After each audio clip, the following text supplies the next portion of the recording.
Price demand and revenue functions both deal with money coming into our business.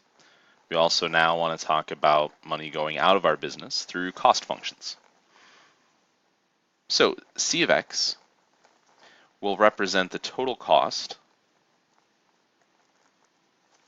of producing and selling X units. We want to take a look at a couple of examples for some different scenarios for how we could construct a cost function given some different types of information. In example 5, we'll refer back to the problem we introduced in example 2, where now we have some additional information, amount of money for our fixed costs, and variable cost per pretzel. We want to assume that the cost function is linear, which is a key piece of information here. Using that, we want to find the cost function. So since our cost function is linear, we know that we'll come up with something of the form y equals mx plus b, some linear function. Since we're dealing with a cost function, that will be c of x equals mx plus b. And what we'll have here is c of x, again representing our total cost, b, which will represent any fixed costs, and then m, which will represent any variable costs. So fixed costs would be setup fees, one-time fees.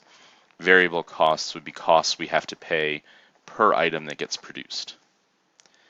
So in this case, we're told that the fixed costs were a little over $3,000.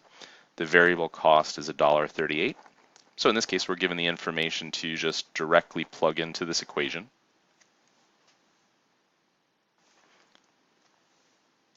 So we would get $1.38x plus those fixed costs of $3,204.50.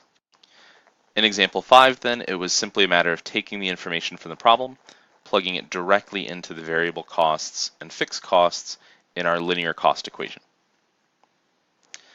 In example 6, we have a company that's planning to manufacture a particular item with a fixed cost of $100 per day and total costs of $5,900 per day at a daily output of 20 items.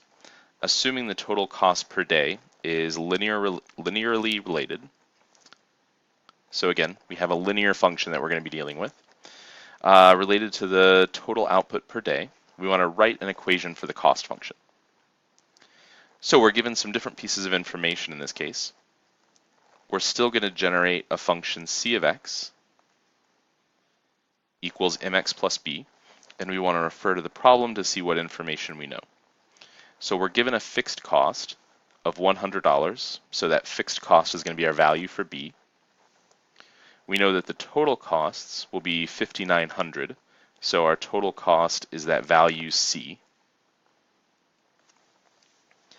at a daily output of 20 items. So that value of 20 is our production level, so that's going to be our value for x. So in this case, the missing piece of information are the variable costs. What we're given is that at an output of 20 items, so when x equals 20, with that fixed cost of 100, our total costs are $5,900. And so what we need to do is solve for that missing value m.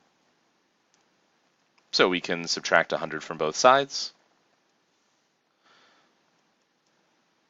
which will give us 5,800 is equal to 20 times m, and then in our last step, divide by 20 to get m is equal to 290. So in both of these examples, we set up the information that we know. In this case, we have a missing piece of information that we need to solve for. But once we solve for that, we can set up our cost equation as c of x equals our variable cost, which we now know to be 290, times x plus that fixed cost of $100. We want to look at one more example of setting up a cost function. In this case, we're told that a plant can manufacture 50 items per day with a total daily cost of just about $5,000 and 60 items per day for a total cost of about $5,500.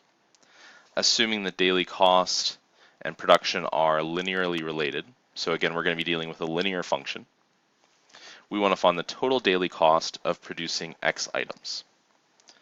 So since this is a linear function, and what we're given are two different corresponding values for production level and a total cost, we could start off by calculating the slope of our linear equation. We could take the difference of our total costs, which would be the same thing as our y coordinate in this case,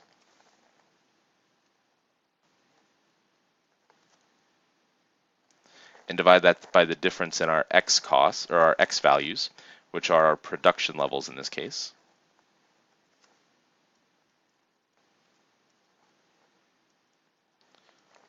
Which would give us a slope of 65. So that will allow us to set up the beginning of our cost equation.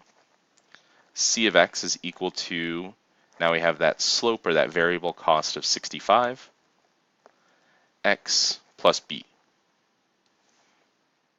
So now we just need to solve this equation for b. We need to find the y-intercept for our linear equation.